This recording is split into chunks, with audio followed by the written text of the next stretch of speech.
Hello kepada semua. Saya Dr. Kantarau. Saya ialah pakar perunding neurologi di Hospital Pakar KPJ Rawang. Hari ini saya nak berbincang sedikit tentang masalah kencing berdarah.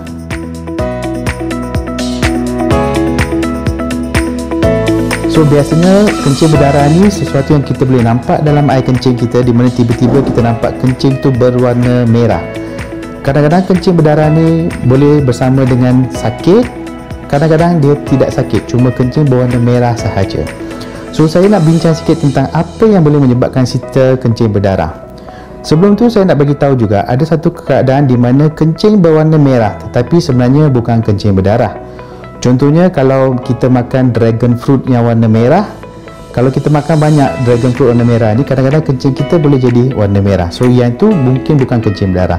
Tetapi sesiapa yang ada kencing berwarna merah atau suspek kencing berdarah, memang perlu jumpa doktor pakar untuk kita buat pemeriksaan selanjutnya.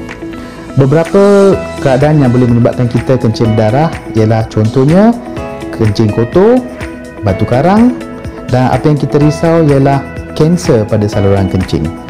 Kesemua ini yang membuatkan kita risau bila kita dengar seseorang tu mempunyai kencing berdarah.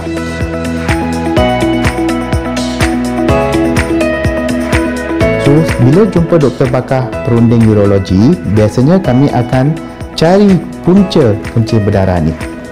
Beberapa test yang kita akan buat, ujian-ujian yang kami akan buat ialah termasuk ujian darah untuk kita pastikan fungsi buah pinggang tidak ada masalah. Cek air kencing juga untuk pastikan bahawa kencing berdarah ni mungkin ada kencing kotor ataupun mungkin tidak ada darah tapi macam saya kata tadi, kencing yang berwarna merah tanpa darah. Selepas kita test ujian untuk kencing dengan darah, kita akan buat scan. Biasanya kita akan buat CT scan yang detail yang akan dapat menunjukkan kita apa-apa masalah yang saya bincang tadi, contohnya seperti batu karang ataupun ketumbuhan dan kanser di dalam saluran kencing. Berdasarkan kepada apa yang kita jumpa dalam ujian-ujian ni dan rawatan yang selanjutnya akan kita syorkan. Contohnya untuk kencing kotor, kita perlu ambil antibiotik dan kita perlu minum air yang banyak. Untuk batu karang pula bergantung pada kedudukan dan saiz batu karang. Ada jenis batu karang yang kita boleh rawat dengan ubat sahaja.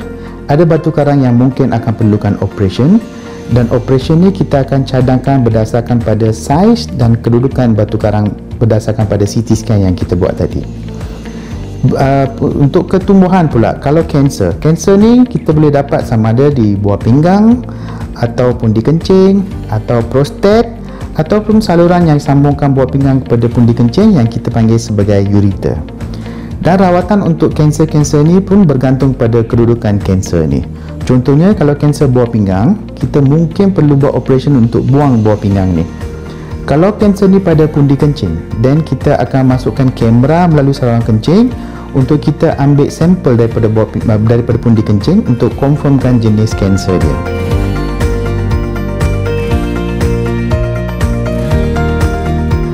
So, sesiapa yang ada masalah kencing berdarah, kita memang syorkan dapatkan rawatan daripada doktor secepat mungkin, sebab kadang-kadang rawatan yang senang seperti antibiotik boleh selesaikan masalah ni, tetapi kadang-kadang ada keadaan yang di mana kalau kita biar kencing berdarah ni tanpa diperiksa untuk lama, contohnya kalau ada ketumbuhan atau kanser yang kalau kita lambat mendapatkan rawatan, dan kadang-kadang kita susah nak sembuhkan keadaan macam ni.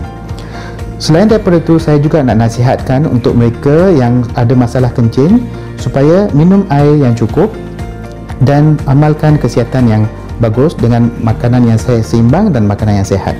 Paling penting ialah minum air yang secukupnya, dan bila-bila ada apa-apa masalah berkaitan dengan saluran kencing termasuk kencing darah, sila dapatkan rawatan daripada doktor pakar. Sekian saja apa yang saya nak sampaikan dalam video kita hari ini. So saya ingin nasihatkan kepada semua penonton untuk stay healthy and stay safe and take care. Thank you.